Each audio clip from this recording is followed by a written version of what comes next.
What's going on, Mag? Arturo, what's up, my man? What's going on, my brother? Sorry, Much. today it's a little bit gloomy here where I'm from, so my windows are doesn't have that much light, so it looks like I'm in a cave or something. Yeah, it looks like you're in the dark.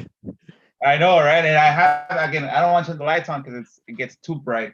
But usually I get a lot of sunlight coming in through the windows, and Get like a candle. not today, man. Get a Oh, man. candle. I need to light a candle. I know, right? I need to buy one of those like circle lights, and I need to get one of those microphones so you guys can hear me better. hmm How was your week, man? How did it go? It went good. I just came back from driving for dollars. Uh, Okay. I'm getting better now. I think every time that you do, you get better and you know what you look for, so you don't waste a lot of time. Yep. So I picked up 6 properties in like an hour and a half. There we go, man. There Yeah. you go. Um, how many have you done for the week so far? So for the week, I just did those, and Okay. tomorrow I'm gonna do it again. Okay. Perfect. Perfect. Yeah. Uh,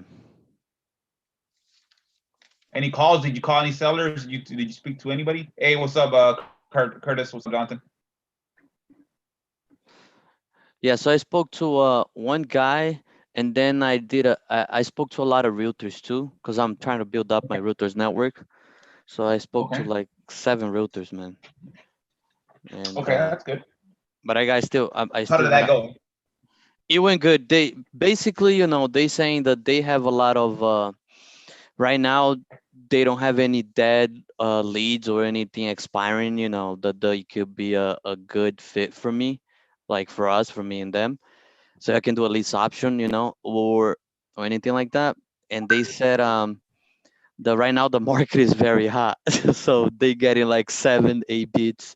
There's some people like putting down 100K, down, and it's crazy, man. Yeah, I get you, man. What is like right now? Again, the market is hot. But a lot of properties are not actually going through what's it called, as far as the inspections not being passed. Mm, I have a lot of properties, and here where I'm from, they're getting out of contract. So they go into contract and they get out of the contract, and that's what I'll use for talking to realtors. gotcha. You know what I mean? Why? Because a lot of those realtors, they work all this time to get this deal done, and then it falls. Yeah, So they wasted their marketing, they wasted their time as far as showing it. They were already, it's like a seller, they were already expecting to get paid, and then boom, it fell. gotcha. So let's say per se, on a regular listing for 150K, let's do it simple, 100K, that agent was gonna get around 1,500 in the pocket, because of course it's 6%, but of course there's buyers agents, so it gets divided, and then half of the realtor's money goes to the brokerage itself, so they keep 1,500. Well, what if, you know what, you bring me that lead, if it's good enough, I'll give you $2,000. Right. For what? Just give me the lead, let me do everything else, you don't have to Mm, represent nobody, I'm going to pay you as a marketer, as a marketing fee. mm, Oh really? Yeah. So once you do one with them, man, that's it, I just got to show you a lead, pretty much. So then you got your realtors becoming your bird dogs, your top of the line bird dogs, because people seek realtors to either buy or sell, because all the marketing that the realtor company has promoted that realtors are the way to buy or sell a house. right. So again, that's when you have to know your numbers. That's when you have to know what's going to be the pain point of the realtor if the deal falls through. They're not going to get paid. They work this lead for 3 6 months, and they ain't getting paid for that lead, because the buyer doesn't have the money for the repairs. Hmm. Oh, sorry, cancel the contract. Yeah. So when you have, like, if I was to get back with them, with the realtor, ask him, hey, how many contracts have you canceled in the last 12 months? He said, what do you mean canceled? Yeah, like the 6 months that got expired and the seller didn't want to extend the contract. Okay. He's like, well, I have a lot. Well, give it to me. Whatever closes, I'll give you $500. Mm, Again, simple as that, because they already literally they have a database. And you know what? If you don't want to give me that, just give me the address. They say, oh, it's unethical because I'm whatever with the customer privacy, whatever. You just give me the address. Address yeah. is public. What's up, guys? You guys have any questions? As far as the week, how did the week go? Again, make yourself accountable. Again, how many like vacant properties did you look at? How many calls did you make? Any offers? Again, you want to put offers, even though they might not work, but you want to get in the custom of making offers. You guys have any role plays you want to go through? Let's do the first 10-20 minutes of just So, answering questions for you guys. so Arturo, quick question here Go ahead. on the so on the JV stuff that you want to try, with us. Um, can we have a one-on-one probably after this call, or because I might have something that I want to talk to you, JV, and it might be beneficial to everybody, but I want to go to run by you first. Yeah, definitely. What I'm thinking of JV, I need to run it by Justin. I spoke to he sent me a text earlier. So it's basically I want to invest in your market, and I want you to invest in the in your market yourself, because you're gonna put all the legwork. I'm gonna pay for all the marketing basically. Right. Usually you're gonna do the legwork as far as looking for the data, driving for dollars, because I'm a fixed fee there. If we're gonna put some bandit signs, you're gonna put the bandit signs. I'll pay for the bandit signs. Right. I'll pay for the skip tracing. I'll pay for the text service. I'll pay for the dialer. Everything else is you legwork, because I can't just. You have to be in the business to be able to learn it. Yeah. You're gonna do all the legwork, but basically the marketing cost is gonna be taken care of. You're gonna do all the legwork, the bootstrapping part. The dialer is gonna be paid for. You gotta do the dials. If you have questions, the main thing here is if you get somebody on the phone and they're interested, they say yes, whatever, it works. And if you don't know what to do next, again, you can't get to the next one. You know what? Okay, you know what? Hey, my boss is going into a meeting. Let me just talk to him real quick. Give me like 30 minutes and I'll call you right back. Right. And that's where, hey, Arturo, I have this lead, and then that's where two minds think better. Okay, tell him this, between you hanging up with that seller and then going back to the seller, we're gonna know most likely the condition of the area. Is it gonna be a wholesale? Is it gonna be a sub two? Whatever strategy is gonna be, we're gonna do the ARVs. We're gonna talk about what's gonna be the main objectives that they're gonna have. And then once you get back into it, you're gonna tell them, okay, you already have like a game plan for that. Within 30 minutes, you have a game plan to go talk to them, so that you already know what objectives are gonna be said and how to rebuttal them. Mm-hmm. What would be your extra strategy and everything. Okay. Like I wish I had somebody that they can tell me that once I have the lead, Okay. I get within. We brainstorm the ARV, we brainstorm the condition, we look for buyers in the area right away, and we see, okay, what's going to be the strategy. So if we get at this price, we can do this. If we get at this price, we can do this. When is a good time to call you? Probably I have a meeting with an attorney today at 1:30, so probably around 4 today. No, around 4:30. Just give me some time. What's your time there? Mountain time? 4:30. I'm right now. It's noon where I'm at. Where? Is noon now? Central. Oh, Central time. It's 12. Yeah. Okay, I'll try to call at that time. 4 p.m. Central. Yeah, just send me a text and then I'll call you. Or if I don't answer, just call. I'll call you. Okay. Also, so what's up, guys? What's up, Marianne? Go ahead, Mike. Everybody is right now is just listening. Go ahead. Sorry. So also, I don't know if you now we did the power of attorneys, right? I was actually looking in there more, getting familiar with the website and whatnot, and with my county's website, like you said, and I was wondering if you could show us, what it look, what do we need for a list pendants, like on the county site, if you like what how is you did your what is your county? County, Union County. If you want, I can send you the county thing. Send me a link on Facebook. Oh, I don't have Facebook. I'll send it here on chat. Yeah, send it here, I guess. Okay. You see it? See, yeah, I got it. All right.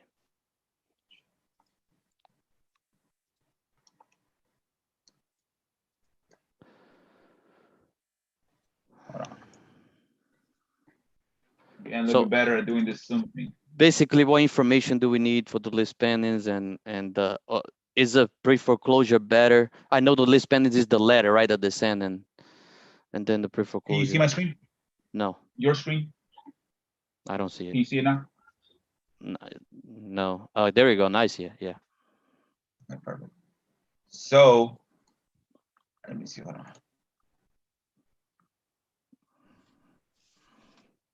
Okay. So again, anything right now, the basic thing about list pendants, it's that it's a deal that's gone sour both ways. The bank wants to collect, the seller can't pay. So at whatever point for me, at whatever point I get it, it's good. I'm not gonna ask, oh, this one's hotter. This one, no. I already know for a fact they don't have money to pay their mortgage. Right. So for me, at any level, will be good. So here, well, it looks pretty good. Again, it's by name. Can you search by dates? I think What I is could this? if you Here's add the the, date. I put the date here. yeah, you put the date there. Let me see. Today's 10. This is 10. Also, when they send the list pendants, how long after to start a foreclosure? Do you know? Depends. Usually, if in Texas it's 21 days. So Oh, okay, so it's fast. if they send it, let's say this month, right now it's already too late. So it won't be in November. It will be to December. So if they send it early, like in early November, let's say, or early October, like the 1st of October, they can foreclose on the 20 on the 3rd of November. My birthday, by the way. Okay. So here again, it has. Oh, so you see, this is gold because it's already listed by type. Yes. It's already listed by type. I couldn't find it. Yeah. Let me see. Maybe you gotta put grantee. Oh no, there you go. Here. So these So- are all the list pendants. So you see ahead. how there is like complaint Elizabeth. So the city of Elizabeth, like in the bottom, is what is suing them, is actually taking the property over from Avenue LLC. Well, a list pendant is basically just a lawsuit. It might not be a list pendants for what's it called? Just open up the contract. So the first party name, 421 Maggie name, second party name, I guess second name, I guess. Municipality. Okay, just look at the lawsuit here. So I guess, yeah, the city of Elizabeth is the plaintiff, and the one being sued is the 421 Maggie Avenue LLC. So here, what I'm thinking is that this guy's an investor because he basically created an LLC. Yes. House under an LLC. So that's good because investors don't have that much vested interest in properties when it comes to the level. You know what? I'd rather just sell it. So if you think so it was a lawsuit, so it's not a pre-foreclosure. Well, Or a list pendant is a lawsuit basically. okay. The list pendant is a lawsuit. It's just notifying that I'm suing this person for, like here and where I'm from, we don't have list pendants. They don't get rarely they get recorded as list pendants. The way we can track a list pendants and where I'm from, it's called. Hold on, let me just start. Yeah, hello. Sí, buenos días. Ah, sí, de Apache, ¿verdad? Sí, ya como le dije a su mamá, hablé con ella el martes, ya nomás estoy coordinando con la notaria para poder que vaya a la casa. Mándeme la dirección de la casa de su mamá, porque ahí va a ir la notaria para notariar a la escritura. Bueno, digan que me la manden por texto porque yo tengo que confirmar a la notaria para que vaya ahí. Ándale.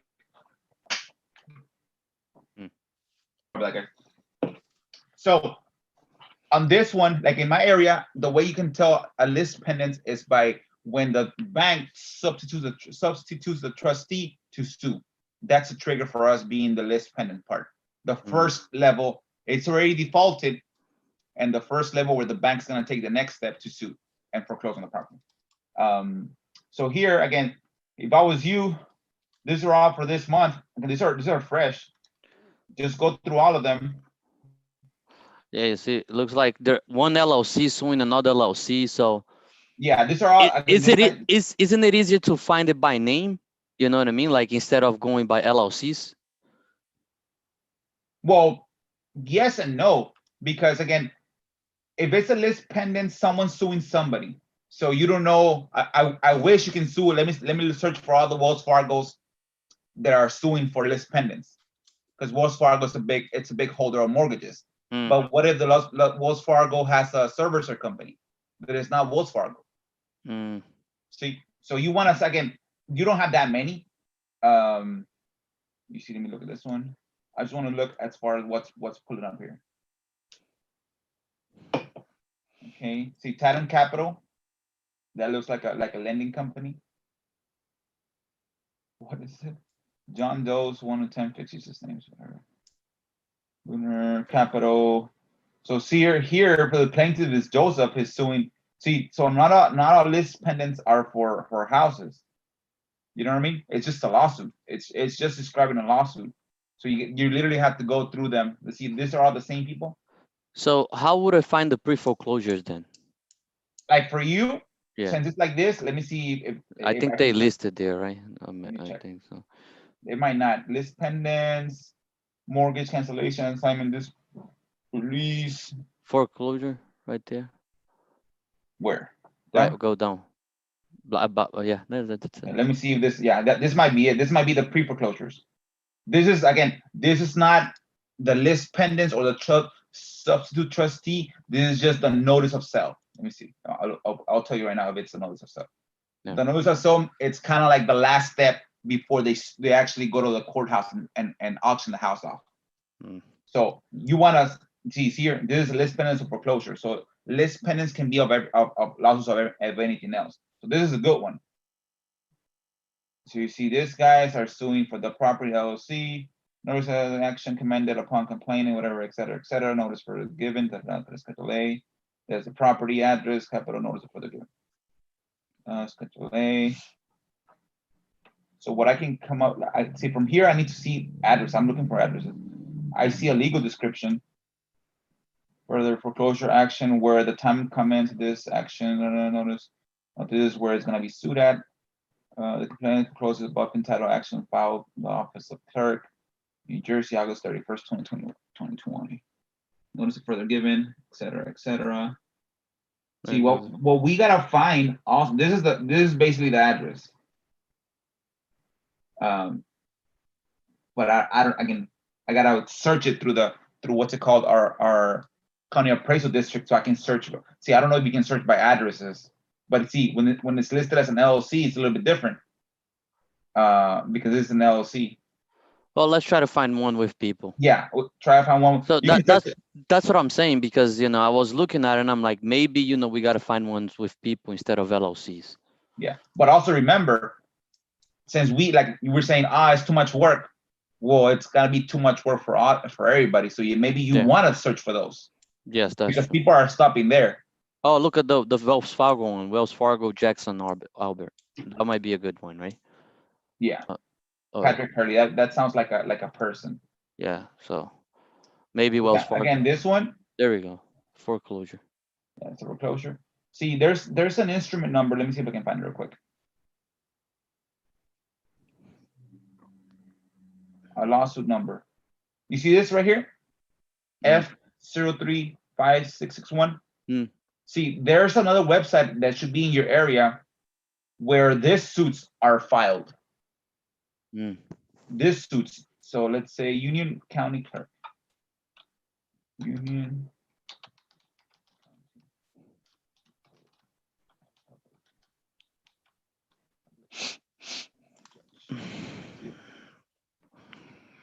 Yeah. Because because if you can find where this you're in North Carolina. No. I'm in New Jersey. I think that one is wrong. Union County, New Jersey.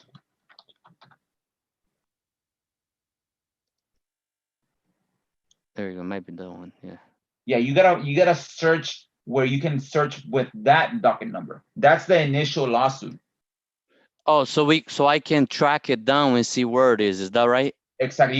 You can track is when they first filed their lawsuit. And Okay. they're asking the judge to approve the lawsuit. This document already is showing you that it was approved and it got recorded. But when you first file for a lawsuit, it gets recorded with a docket number. But then it goes, now I gotta serve the client. And then Okay. it has to come back that the client was served, or whatever the client wasn't served, or I need to do another request to serve the client. Oh, the client said and blocked the foreclosure. So you see, it might take 10 months to get the approval to foreclose. But if you know where to track for this docket numbers, you can get them before everybody sees them here.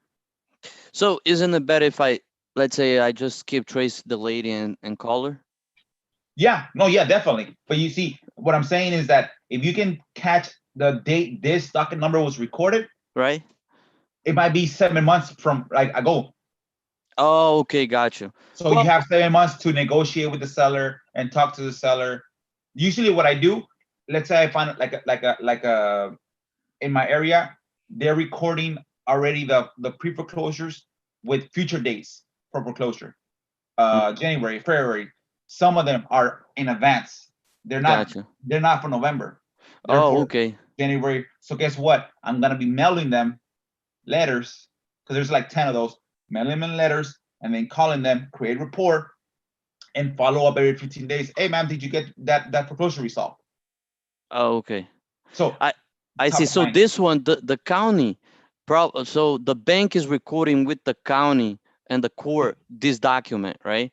For the plaintiff, which is the lady. Yes. And then she haven't received it yet. No, this one's already received. They already submitted the lawsuit.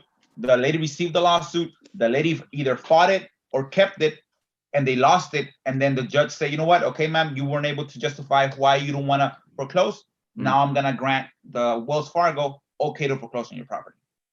And then it starts the whole process. You know, and then it's this, like, once this is recorded, once this document is recorded, you got days. You probably got like 2 weeks, 3 weeks, a month at the latest to foreclose. Okay. This So one says, hold on. I get it.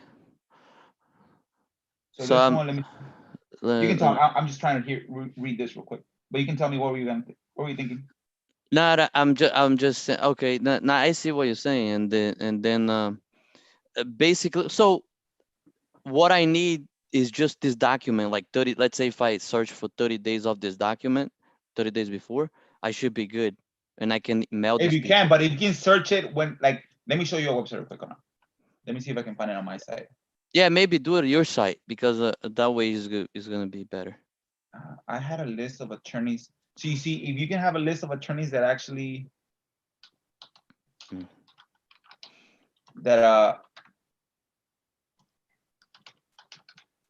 if you have a list of attorneys that do top foreclosures in your area, like let's say like this attorney, Robert F. Thomas, right, might be the top attorney in the area where everybody goes to record their documents. You know what I mean? Gotcha. Look, let me show you this real quick.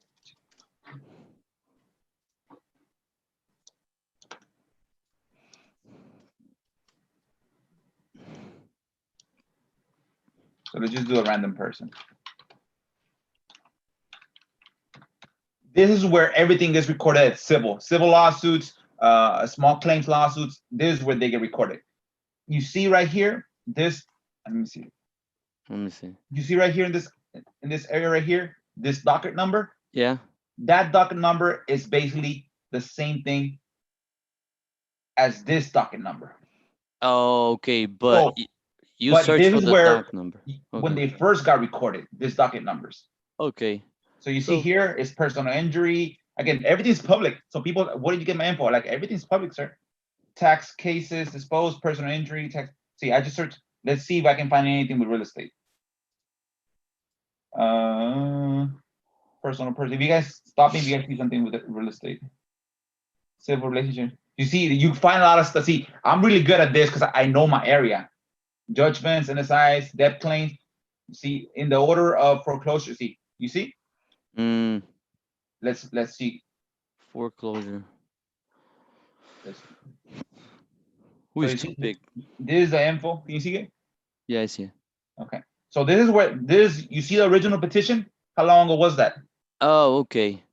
How long ago That, was that petition? about 2008? Yes. You see how long ago you can get report from these people? If you know how to see, Nation Star is a mortgage servicer. They're trying to sue. And look, let me see. Sometimes it allows me to show it to you. Watch.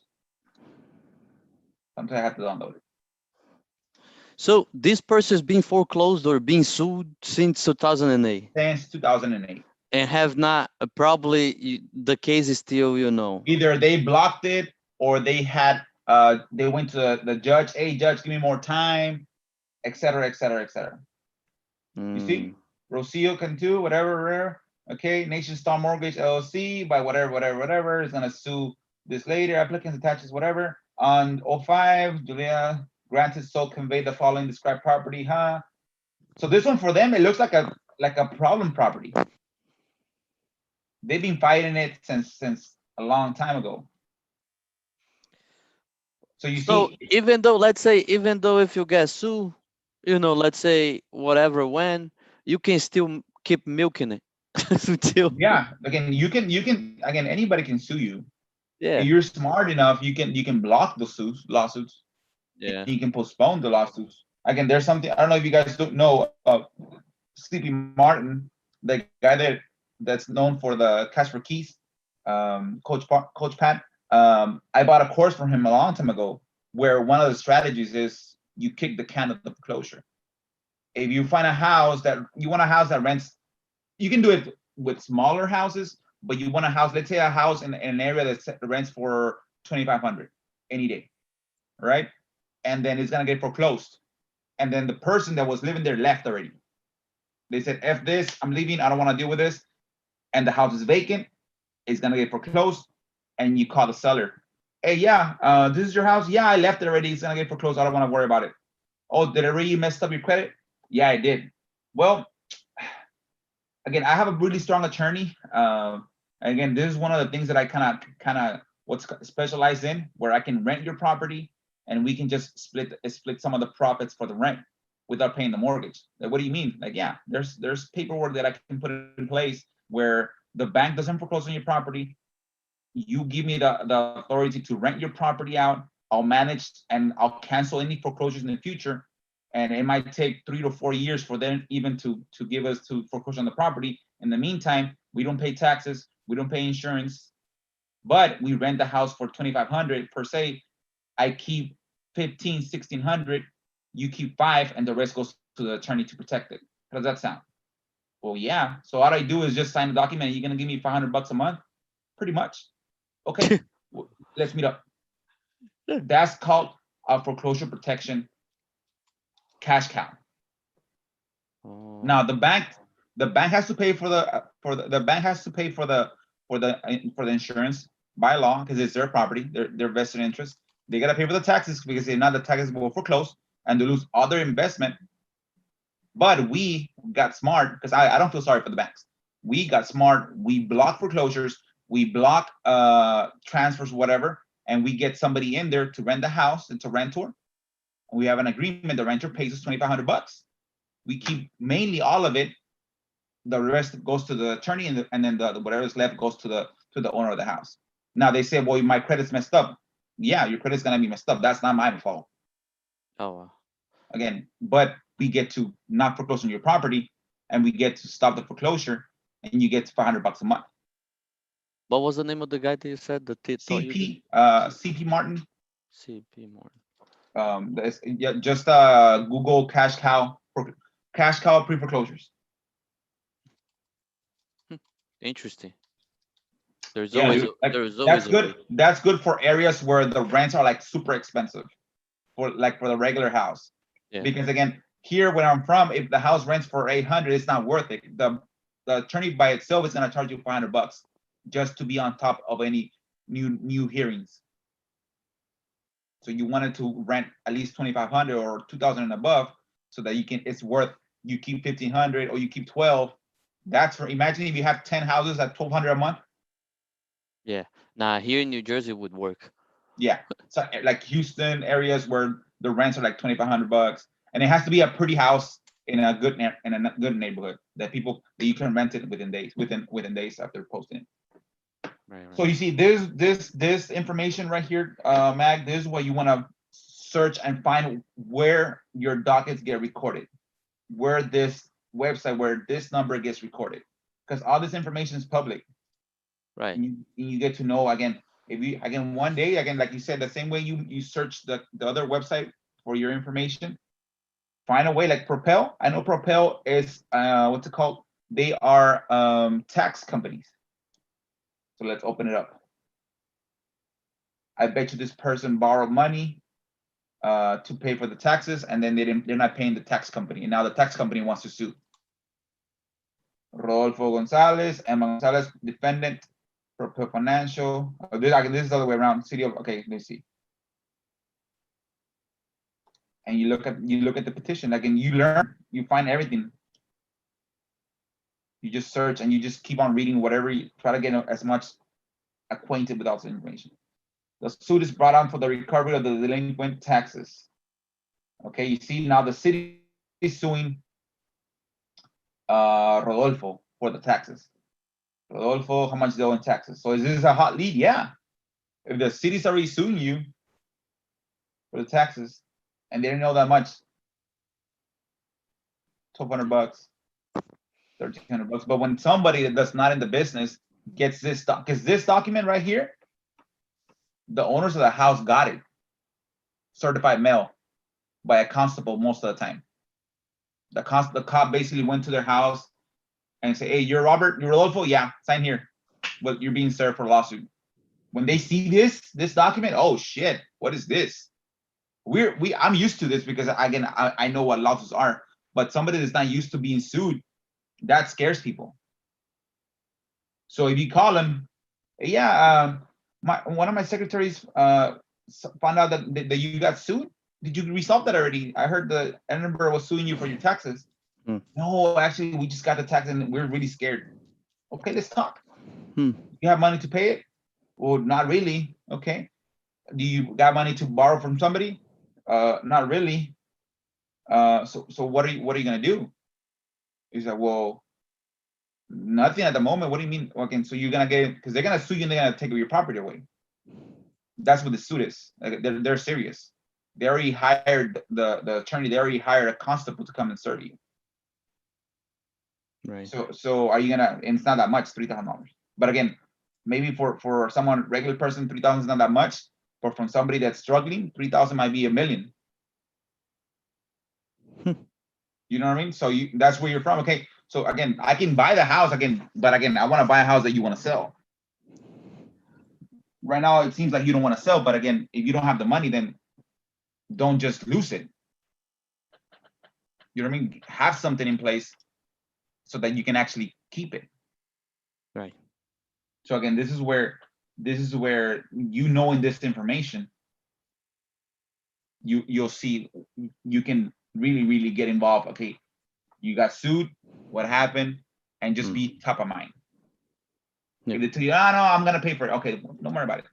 But when you find somebody that's no, actually, no, we don't have, and you see all this information got recorded, certificate, tax, plea, intervention fee, amended. Because what, you know, one of the things that I was trying to do is trying to figure it out, you know, because, you know, they're gonna uplift the pre-foreclosures, you know, again in January, right?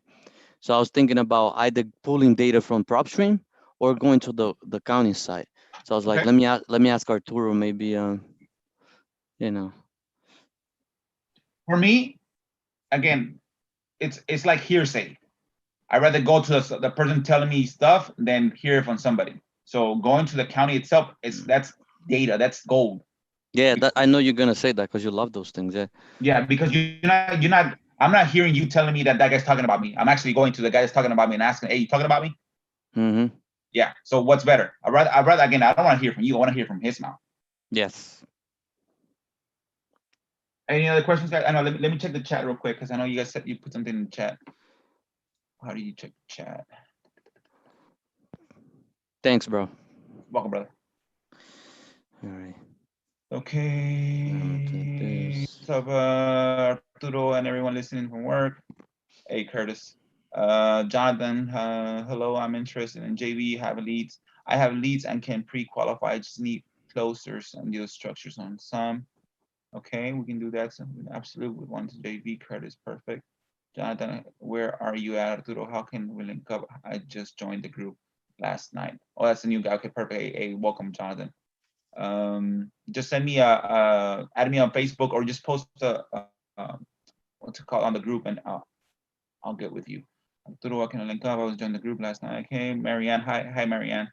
Mag. Okay, Curtis. Where you look at for the Houston County. I already had that where the Houston County. I think I saved the link. Just check for that one. Just check the group itself, and I think I posted the link of where to find that information for your county website. Arturo, could you please go through the new deal recently? Thank you. Okay, so this deal that just called me, I don't know, you heard it's a deal that well, you want to go this deal, it's a new lead, it's already on the contract. I haven't sold it yet. It's kind of a rough area. The one that's gonna close next week, hopefully.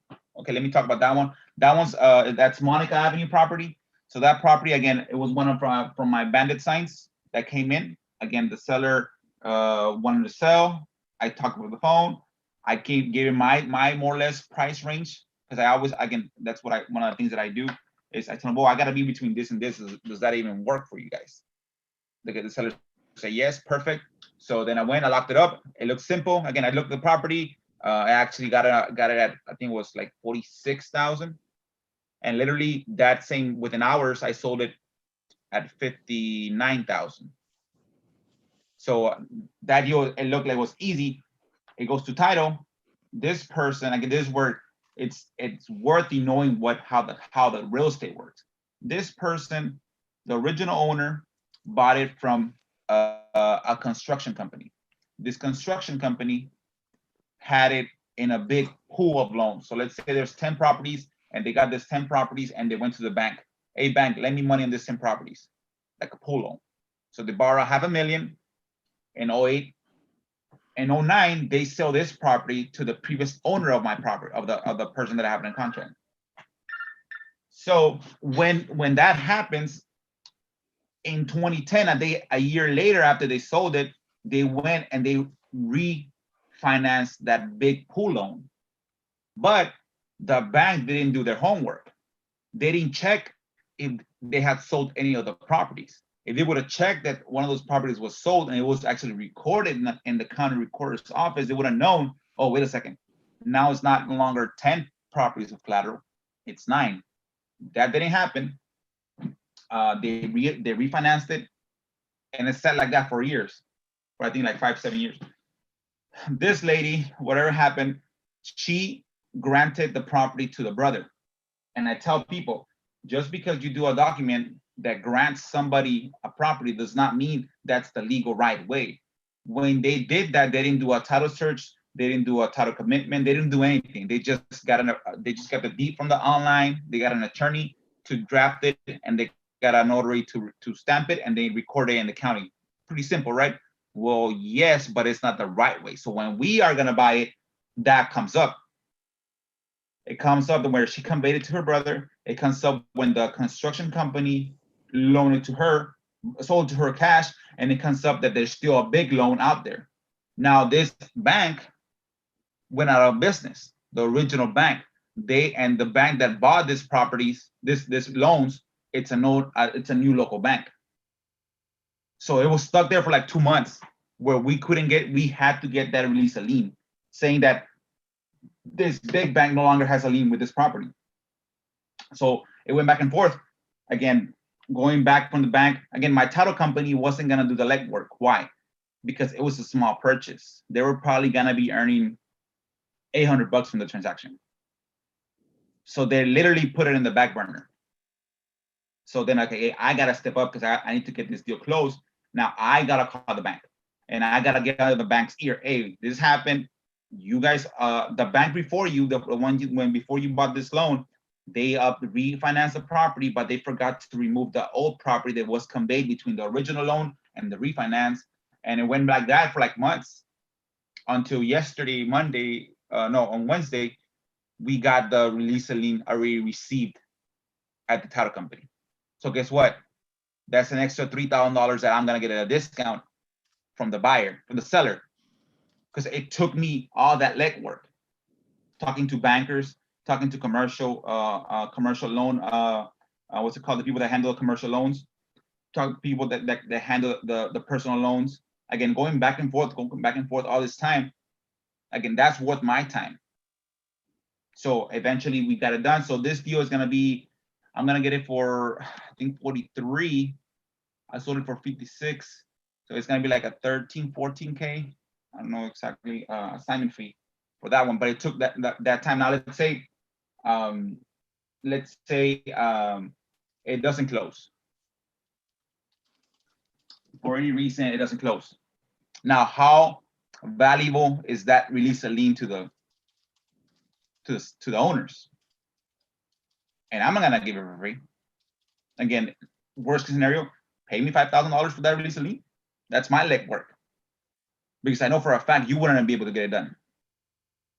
Because I had to get on multiple calls, I had to get on multiple emails, I had to get to multiple levels. I had to get a little bit firmer with the bankers, because basically they did a fraud. I used to be a lender, so I know that if you're gonna borrow from me, the day before you close and refund, we do another title search to make sure that you didn't convey this property to somebody else, or you didn't get a loan with somebody else, and then we fund and we close and we fund.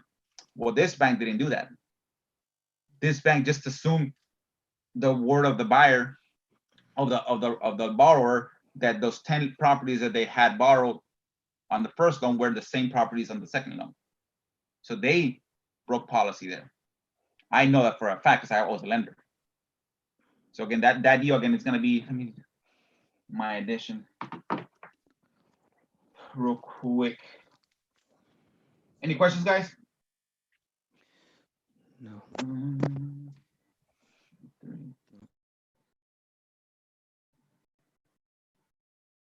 Yeah, it's gonna be a 13K assignment on that one. That's good. That's good. So again, it's just a matter of, again, that's more, the issue was not getting the loan on the contract, it was actually closing the deal. You know what I mean? The closing the deal part was the one that hurt us a lot, because we couldn't get it closed. I told you about Haverford. I think I told you that one. See. That was a Yeah. lot of work to do, Arturo. Yeah, again, yeah, it is a lot of work. And then one of the things that I tell you guys, you got to make sure that people see the value in that. Yeah. Well, I mean, I think, you feel that it was valuable, and I think you were the man for the job because you knew all that, Yeah. Whereas the average person, I don't think would be able to do that. They won't. Again, the average deal, they would have just left it there. They would have, nah, let's go on to the next deal. It's too much burden. It's like searching these things here that we search online. Like, it's too much work. See, this is where you make most of the money, where the hard ones are at. Where the hard ones, where a lot of people give up at the first or second blockage. I don't want to deal with this deal no more. And again, yeah, so I told you when I closed the end of last month, I closed that big deal, and then this, and then I cleared that one for my escrows, and I added another one for 12,000, and then I added an extra 3,000 to that deal. So so yeah, again, you are paid for what you know, and again, you gotta have the seller see that. I spoke to a lady yesterday. So this lady has a house. Parents passed away. I didn't even ask for the address. She calls me. Oh, another lead that I'm doing. Stickers. How many? Anybody here answers me this? Within a 20-mile radius from your house, how many gas stations gasoline stations are there? Just give me an average. That's a science question. I No, don't no. How know. many gasoline stations? Like, oh, I drive to work. How many gasoline stations do you see? Probably like 4. 4. Okay. How many gas pumps per gasoline station, more or less? Gas phones?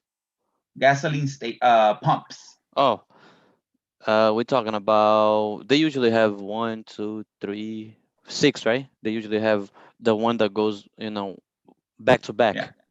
Back to back. So let's say it's 6 so that means 6 times 4, that's 24. Mhm. I've gotten a new lead from it where I got stickers. I buy houses, my phone number, and etc. And I literally post them on the pump.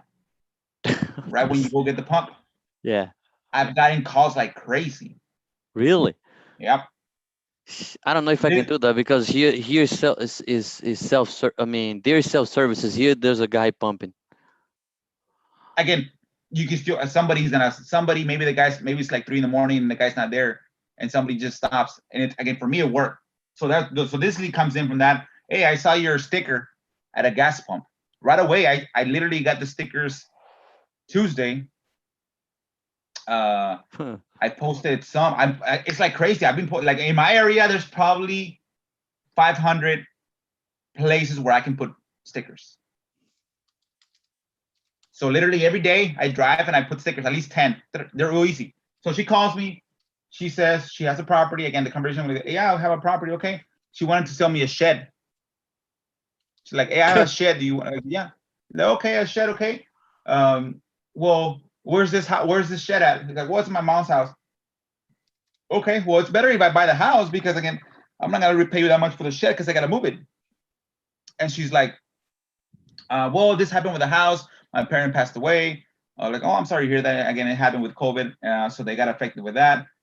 So we have 5 siblings, but 2 of our siblings don't want to sell the house, don't want to do nothing with this house. So the bank's gonna take it back. Mm. Like, oh wow, well, what do you mean? They don't want to do anything. He's like, yeah, they don't want to sell it and they don't want to do anything. And I asked again, I did a qualifier. Again, I want to make sure the deal makes sense. He's like, well, how much do you owe in the bank? He's like, well, we owe like 40. Okay. And how much do you think the house is worth? Well, the taxes say that it's worth 86,000. Boom, half. So again, it's a good deal for me. At whatever level, it's a good deal. So he's like, yeah, my sister wanted to move in there, but since my other sister, 2 sisters, didn't want to sign anything, she was afraid that if she pays the mortgage, at the end of the day, once it's paid, then my 2 other sisters will come and keep the house. It's like, well, going back on the reasoning saying that your 2 sisters don't want to sell it is the same way as your 2 sisters wanted to sue you. All the group has to be in agreement to sue or to sell. Is that what do you mean? Like, yeah, everybody has to be in the agreement that they want to sell the house. Right now, your 2 sisters don't want to do it, so you can't sell it. So everybody has to be in the same agreement to sue the sisters that's living there to keep the house. And since you're not, again, that's gonna be delayed. It can delay for months, for years after you continue. So it's like, if I was you, don't let that house go away. Have your sister move in because she wanted to move in there. Like, move in there. Again, there's something called, what was it? Let me see if I can pull it up quick. It was something called an abandonment clause. Not abandonment clause. Let me look at it real quick. So he's like, yeah, I was like, go in there, stay in there, call the mortgage bank. The mortgage doesn't care. The mortgage doesn't want to give him any information, of course, because it was the parents.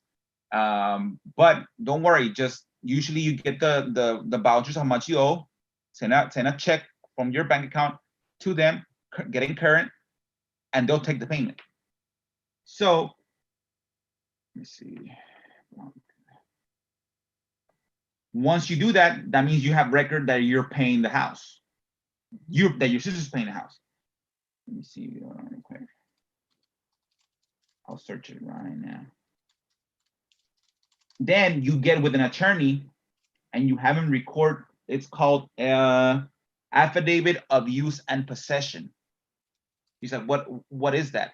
Well, that affidavit of use and possession. Now, your sisters, I bet you they're not that wise. They don't search for anything or nothing. An affidavit of use and possession, the basic thing is that you are living, it's like in some areas where there's a lot of vacant houses, somebody that does not own the property can move into the property, fix it up, pay the taxes every year, pay the insurance every year, as a obviously displaying that he's living there, have an attorney record this document, and I think this document has a 2-year minimum living there. So once you record this document and you wait for 2 years and nobody contests you that that's not your house, guess what? Now the house is yours. That's how a lot of people got properties that were not theirs, that were abandoned, and nobody cared for the properties. So then you get an attorney to use an affidavit of use and possession to get recorded. Your sister's paying the mortgage, your sister's paying the insurance, your sister's paying the taxes. After 2 years, your sister is gonna be the legal owner of the property. No matter if there's no will or anything. Again, so she didn't know that, like, well, I didn't know that. Thank you for, again, she's like, thank you for giving me that information. Now, guess what I'm gonna do? She's, okay, no, hey, no worries. If you guys have any other questions, just call me. Again, I'm not the brightest person, but I can either get you the information or I can maybe show you the right way or put you in the right person, in the right path. So that happened. Let me show you right here. So that happened. Now on my side, I added as a lead. I put it as a gas pump lead, gas pump sticker lead. And guess what? I'm gonna follow up in 15 days. Hey, yeah, we spoke. Now, how is that lady gonna answer the phone when I call her after I give her all this information? I didn't even ask for her to sell me the house. I actually told her, no, you want to keep it. Keep it. It's your house. It's your parents' house. When I call her in 15 days, hey, did you talk to your sister? What'd you guys decide? What if she says, no, we didn't do anything? Okay, so are you gonna sell her, or again, if you guys want to sell it, let me know. Again, I can do something with it and help you guys out. Maybe not put a lot of money into your pockets, but at least you don't have to lose it to the bank. I just follow up. I bet you she's gonna answer the phone. Hey, Arturo, thank you for giving me all this information last time. Yeah, actually, my sister did move in or whatever. Hey, you never know. But you see, the more value you put out there, they're gonna gladly answer my call, because this guy he didn't even want to buy my house. He actually showed me how to keep it. So that's one of the gas pump leads that I told you that I had, and it's super easy to put them, like super easy.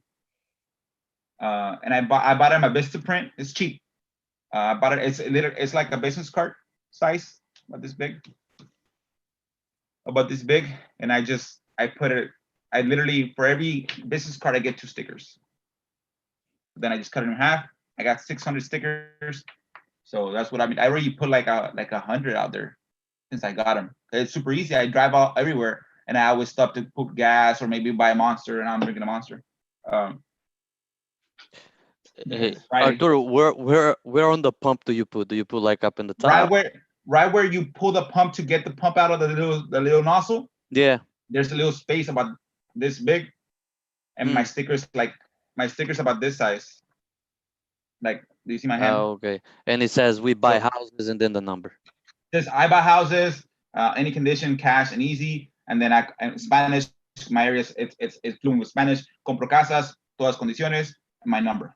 The 2 things that are big is my I buy houses and my number. Those are the 2 things that are bigger. The other smaller are smaller fonts. But yeah, again, it's crazy how that works, because people pump. I pump gas probably, if I fill it up, probably twice a week. But most people put $5, $10. When I was growing up, I know I didn't have that much money, so I put $5 of gas, maybe a couple of dollars. So I was pumping gas every 3 days, every 2 days. There's people that pump gas probably like twice a day. And I guess what? Those people that pump twice a day, that means maybe they might have a house that maybe they want cash for it because they don't want to be struggling no more. So again, just being top of mind here, again, being top of mind helps you a lot. So yeah, guys, that's something that it's $100 for 600 stickers. You can buy cheap. You can buy probably $20 worth of stickers, and you can get probably what? You can probably get like 200 stickers. So so that again, that's something that is working for me a lot. Again, it's just crazy how many calls I've gotten from those. Sending me any Yeah. kind of things. Any questions, guys? I know it's gonna be 5 minutes. To one. You guys have any questions? Let me see them. You show us where. Yeah, Vistaprint. Let me see or pick. I'll put it in the group. Let me see if I can pull it up over here.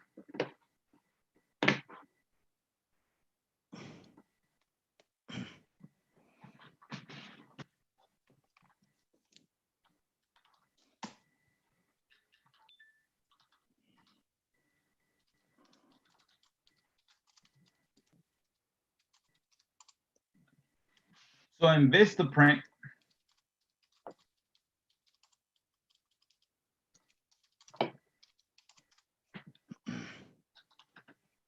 here,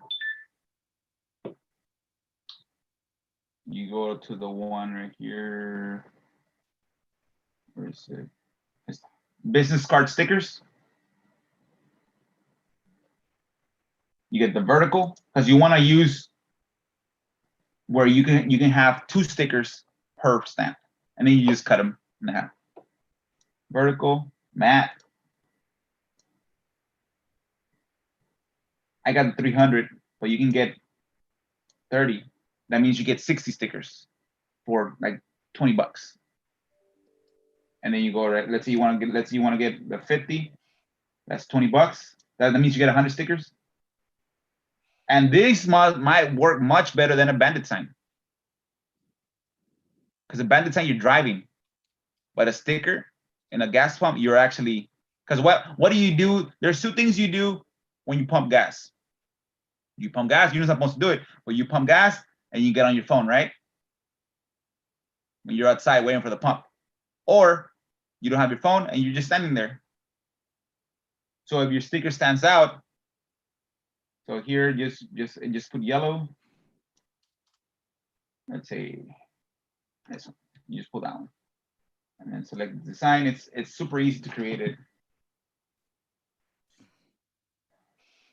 That almost sound like my card, Arturo. Oh, was that? Say that sticker almost sound like my card. Let me show you. Oh, this is how it looks. That's good. This is my because- business card. Look here. This is the front of it. Yep. And those, then on the back of it, I got this on there. there you go. And those colors are the ones that attract the people's eyes most. Yeah. So good choice on the colors. And I got a magnet on my car. It's exactly like my business card. Yeah. There Yeah. you go. So you see, top of mind, they see you driving, and again, people might just react. Mm-hmm. Buy houses, and then you put that, and then you put this right here. Any condition. Cash. There you go. Make it a little bit smaller.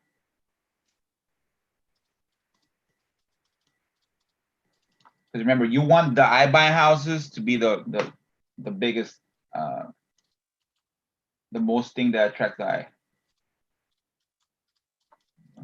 Any condition, and you go right here. Again, I don't know if your areas are fluent in Spanish or whatever language are fluent on, and if not, just put 10 or 1. There you go. And again, if you just want to put this, you can probably get 3 stickers per actual business card. Because if you just want to put that, I buy houses, any condition cash, like that, you can probably get 3 stickers. And then you just gotta cut them. Mm-hmm. Man, that's you can, yeah. See, I might do this next time. Because if you can get this thing, how many times? That's 1, 2, 3, 4, 5. You can probably get 6 stickers. 6 times 50. What's that? 6 times. 600, 660? 560? No. You get 300 stickers Yeah. for $20 or 25 for the shipping. And all you do when you get them, just at night, just get a little razor blade and cut them to size, and then put them in your glove compartment. And they're gonna be about this size. Again, there you don't really care. Why? Because when you're standing by yourself and you're at the gas pump, you can read, what does that say? You know what I mean? It doesn't have to be humongous like a bandit sign. You're there, nothing else is distracting you, and you're looking at the number. And then as far as the gas pump,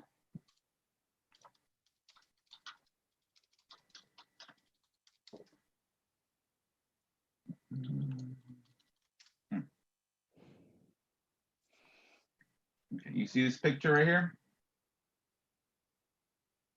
They all look the same, all the gas pumps look the same.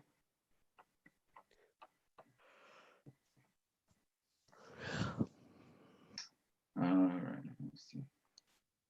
You see right here, right here where my cursors are at? You see right here my cursor? No. Let me see. Let's see Let what me see. I see it.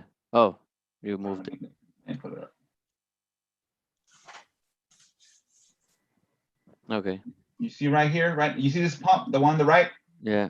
Right up in the top. Right here. It fits perfectly. And those ones that I just told you to do, the thinner ones, those fit perfect right here. And I always put it on the leaded ones. Don't put it in the diesel. Most people put it unleaded. So there, again, don't tell me you can't market it yourself. For $27, let's say, you can put 300 signs where people are actually gonna take time and read what it says. You know what I mean? So again, it's not a matter of it's being resourceful. Now I bet you those stickers are gonna stay there. Again, I just started. Maybe they might stay there again. Now again, you're like, whoa, the gas pump attendant is gonna take them off. They don't pay those guys enough to be taking off stickers. I wouldn't do it. I used to work at McDonald's and I used to just do the minimum. I mean, I'm not gonna go out all crazy and fight you over a sticker. Hey, unless my boss tells me, hey, Ace, go take up that stickers. Okay. I don't think the boss gonna worry about the stickers. All he worried about is getting that money. And he's still pumping gas, so he don't care. Exactly. So again, and there the code enforcement is not gonna take them off because it's a public, it's a private entity. It's not, you're not putting them in the public area. It's on a private property. They don't care. So if you tell me you don't have money, you don't have $27 to get stickers, and that's gonna be my next thing. I'm gonna try to do. I'll order this time. I got 600 for $110, but I know if I can get 6, that's it. I can get an extra 1,200, more than 200 for the same price. Again, it's no brainer. I can literally map my whole. There's probably like 100 gas pumps in my area, and there's probably in every gasoline station there's probably like at least on average like 8 gas pumps. That means from here off within the next 50 miles, everybody's gonna see my sign. Hello? What happened? So What they say? so yeah, guys, that's pretty much it for today. You guys have any questions before we log off today? Thank you. I know I wanted to go introduce the JV agreement, but again, Justin told me he wanted to talk to me. So let me get with him first, and then once I get with him, I'll get with you guys. Again, Mag, you can just at 4:30 send me a text. Hey, are you ready for a call? And then I'll call you back. All right. If you guys have any questions, again, let's do it, guys. Again, it's simple. The simpler you keep things in life, the better. Again, just get it done. Again, there's ample ways that you can get properties. And again, If you get a property and you don't know what to say, again, you are paying for a service through Justin. Put it in the group. Hey, I got this seller right now. Can somebody help me? What do I tell a seller? Now, put as much information. This is the situation. This is the house. This is the area. And then again, if somebody can go in there and, okay, you know what? I think this is worth this much. This is the ARV. This is the buyers. Again, use your resources that are available to be successful. So, okay, guys, let's have a great Friday. Again, Mac, great on those vacant leads that you got from the Drive for Dollars. Let's bump up those numbers though. Let's bump up those numbers. It's simple. You drive everywhere. I drive everywhere. So there's always properties. And the next time, just go a different route when you go home, or go a different route when you go to work. Right. And just, again, top of mind. Be top of mind and you'll be good. So, okay, guys, you guys have a good day. Again, if you guys have any questions, again, you can text me or put it in the group, and we'll go from there, guys. Thank you, Arturo. Thank you. All right, Marianne, Edward, All right. Aisha, Curtis, Thank you, Mac. Arturo. Later. You guys be safe. Again, let's have a successful weekend, and let's start a successful week next week. Bye. Bye-bye.